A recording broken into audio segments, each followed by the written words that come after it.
അപ്പോൾ കൊടൈക്കനാൽ സീരീസിൻ്റെ ഡേ 2 എല്ലാവർക്കും സ്വാഗതം. നമ്മളിപ്പോൾ ഉള്ളത് പഴനിയിലാണ്. നമ്മൾ ഇന്നലെ രാത്രി പഴനിയിലാണ് സ്റ്റേ അടിച്ചത്. ഇന്നൊന്ന് ജസ്റ്റ് ഒന്ന് പുറത്തേക്ക് ഇറങ്ങിയാണ്. രാത്രിയത്തെയും അതുപോലെ രാവിലെ റൂമിലെത്തിയ വീഡിയോസും ഞാൻ മിസ്സായിപ്പോയി, കാരണം നല്ല ക്ഷീണമായിരുന്നു. അപ്പോൾ നമ്മൾ വന്നേ പാടെ ഒരു കുതിരവണ്ടി കിട്ടി, ചാടി അതിലങ്ങോട്ട് കയറി. ഒരുപാട് നാളായി അതിൽ കയറണം എന്ന് വിചാരിക്കുന്നു. അങ്ങനെ ഒന്നും നോക്കിയില്ല, കുതിരവണ്ടിയിലേക്ക് ചക്കര കണ്ണും പൂട്ടി ചാടി കയറി. എനിക്കാണെങ്കിൽ ഈ സംഭവം നല്ല പേടി ഉണ്ടായിരുന്നു. വേറെ ഒന്നും നോക്കാണ്ട് നമ്മൾ നേരെ കുതിരയിൽ. ഇനി നമ്മൾ പോകുന്ന നേരെ അമ്പലത്തിൻ്റെ അടുത്തേക്കാണ്. ഞാൻ ചെറിയൊരു ബാക്ക് പെയിൻ ഉള്ളത് കാരണം അമ്പലത്തിൻ്റെ ഉള്ളിലേക്ക് കയറുന്നില്ല, അതായത് സ്റ്റെപ്പ് കയറി മുകളിലേക്ക് പോകുന്നില്ല. കാരണം മുകളിൽ കയറി തിരിച്ചു വന്നിട്ട് നമ്മൾ കൊടൈക്കനാൽ ട്രിപ്പ് ഇതോടുകൂടി അവസാനിക്കും. തൽക്കാലം മുരുകനോട് താഴത്തുനിന്ന് കാര്യങ്ങളൊക്കെ പറഞ്ഞ് അനുഗ്രഹമൊക്കെ വാങ്ങിച്ച് നമ്മൾ നേരെ വിടും.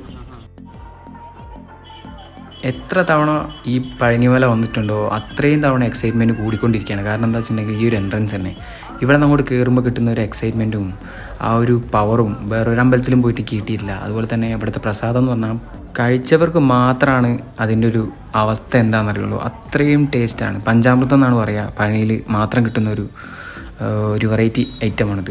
മസ്റ്റായി എന്ന് പറയാം. പക്ഷേ നമ്മൾ മുകളിൽ കയറാത്തത് കൊണ്ട് തന്നെ താഴത്ത് ദേവസ്വം ബോർഡിൻ്റെ വക തന്നെയുള്ള ഒരു ചെറിയൊരു സെറ്റപ്പ് ഉണ്ട്. തൽക്കാലം നമ്മൾ അവിടെ നിന്ന് പഞ്ചാമൃതം വാങ്ങി ഫ്രണ്ടിൽ നിന്ന് ഒരു സെൽഫിയൊക്കെ എടുത്ത് ഇപ്പോഴാണ് ചക്കര പറയുന്നത് എനിക്ക് ദാഹിക്കുന്നു എന്ന്. തൽക്കാലം അവിടെ നിന്ന് ഒരു ഫ്രൂട്ടി വാങ്ങി. വേറെ വെള്ളമൊന്നും കുടിച്ചിട്ട് ഒരു സുഖം തോന്നില്ല. അപ്പം സ്ലൈസിൻ്റെ കിട്ടി. തൽക്കാലം അത് മേടിച്ചു. നമ്മൾ പാർട്ട് 1 ഇതാ ഇവിടെ അവസാനിപ്പിക്കുകയാണ്. നമ്മൾ റൂം ചെക്കൗട്ട് ചെയ്തു. നമ്മൾ ചെക്കൻ താഴെ സെറ്റായിട്ട് നിൽക്കുന്നുണ്ട്. അപ്പോൾ നേരെ അവൻ്റെ മേത്ത് കയറി ഒരൊറ്റ പോക്ക്. ഇനി നേരെ നമ്മൾ അടുത്ത ഡെസ്റ്റിനേഷൻ എന്ന് പറഞ്ഞിട്ടുണ്ടെങ്കിൽ കൊടൈക്കനാലാണ്. അത് പാർട്ട് 2 ആയിട്ട് വരും. അപ്പം മസ്റ്റായിട്ടും എല്ലാവരും ഒന്ന് കാണാൻ ശ്രമിക്കുക. ജസ്റ്റ് ഒന്ന് സപ്പോർട്ട് ചെയ്യുക, അത്രേ ഉള്ളൂ.